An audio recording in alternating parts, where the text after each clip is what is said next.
Hey y'all, Adam Short here, and today I want to talk about a critical question for business owners, and that is, what are my options for funding my business? So whether you're starting out or you've been in business for many years, one of the biggest questions, the most critical questions you can ask yourself is, what are my options for funding my business? Meaning, where's my money going to come from?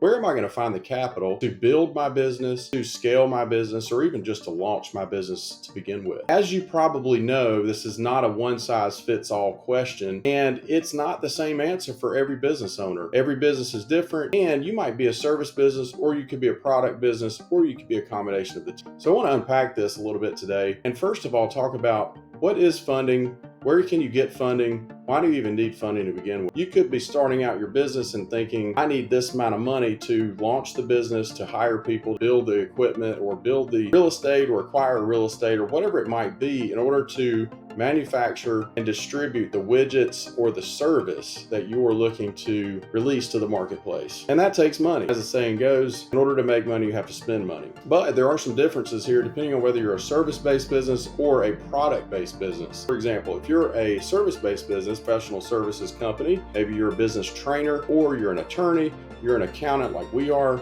or you're a dentist, for example. Your primary value that you're bringing to the marketplace to your customers is a service. You're not actually selling necessarily a widget that you can hold in your hand, or a vehicle, or some other product that you buy from the store. So for service-based businesses, the funding might look much different than for a product-based business, where you need a lot more capital, a lot more cash. For example, a service-based business, you might be the professional, you might have no employees, and you can launch your business with little to no capital in the beginning. You can build it and bootstrap it yourself with your knowledge and your know-how, and really build out your business into such a point where the business actually becomes its own funding source, right? So provided that you're profitable, you can take profits from your business and invest it right back into your business and grow it organically that way. So that is definitely one option that business owners can do. But what if you're a product-based business and you're either manufacturing your own product, maybe you have a product that you're putting together, you're assembling, you're going to need a lot of money to not only acquire, but assemble and hire the right people, probably a larger team than a service-based business, at least initially, then package that product and get it delivered out to your customers or your distributors or wholesalers or whoever that might be. And so oftentimes that requires more capital and more funding. A lot of business owners say, I want to self-fund. They might have a source of savings, they built up savings, or maybe they look to borrow money from their primary residence, as a home equity line of credit or home equity loan, or maybe they go out and get a personal loan. So there are lots of different ways you can self-fund. Another option is retirement funds, although that's probably more risky than if you were to use your savings for tax reasons and other reasons that we won't get into right now. But there are definitely lots of options if you have capital available and can self-fund at least part of what you need to get your business going or to scale and grow your business. That's definitely an option. I would say there are some pros and cons to self-funding. One of the pros of self-funding is you're not beholden to a lender's external pressures of repaying the principal with interest, right? And so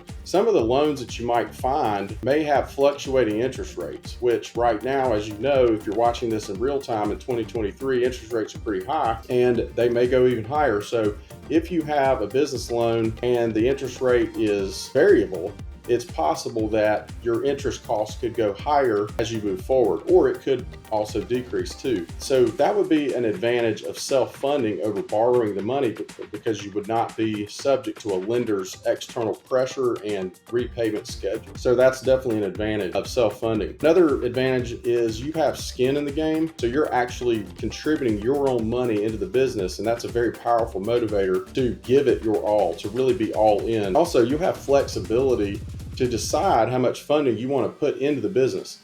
Maybe you don't want to put your entire nest egg and savings account into the business. Maybe you just want to put portions of that on a timeline every 3 months or every 6 months. You're investing X dollars into the business on your schedule. You're not really being dictated to by another external lender as to when and how much money you can invest in the business. Because oftentimes when you go to borrow money, they're going to tell you, hey, you can borrow X dollars, we'll lend to you this amount on this date. And if you say yes, you're borrowing all of that money right now, and you're starting to pay interest on it immediately. So that can be more expensive. Now, on the con side of self-funding, one of the disadvantages that might come into play is your capital might be limited. Maybe you have a limited amount of savings, or if your business model requires that you scale quickly, you might need more capital than you have available to self-fund. So maybe you have to do some self-funding and some borrowing or some investor. So that could be a limitation for you. Also, if you have to use your emergency savings or retirement account, that could be pretty risky or too risky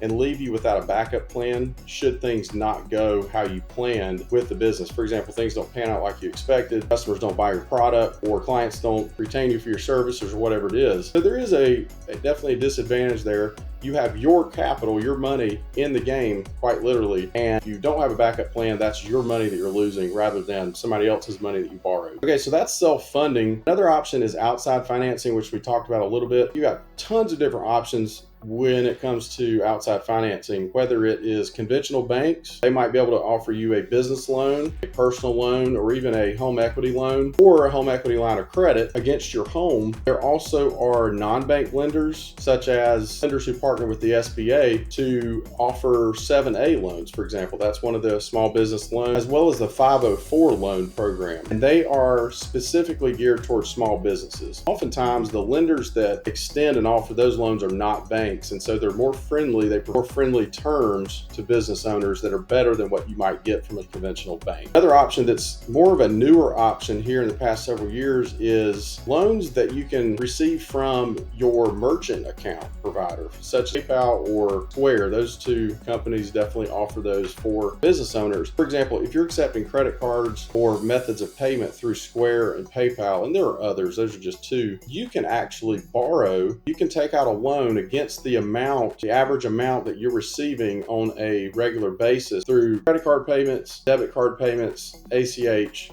things like that. So Square and PayPal and the others will lend you a certain amount of money, and you'll typically pay a financing fee up front. And what they do is they'll debit your bank account, usually daily, to repay that loan automatically. So it's a daily repayment. That is a pretty easy way to qualify for financing, especially for businesses that might not have built out or mature credit profile. So another option, and then again, these are more risky for borrowing money, but if you have a cash value life insurance policy, you can borrow against that. You also can borrow against your 401k. Depending on your plan, a lot of 401ks allow you to borrow money against that. You do have to repay it, and if you don't, it's a taxable transaction to you.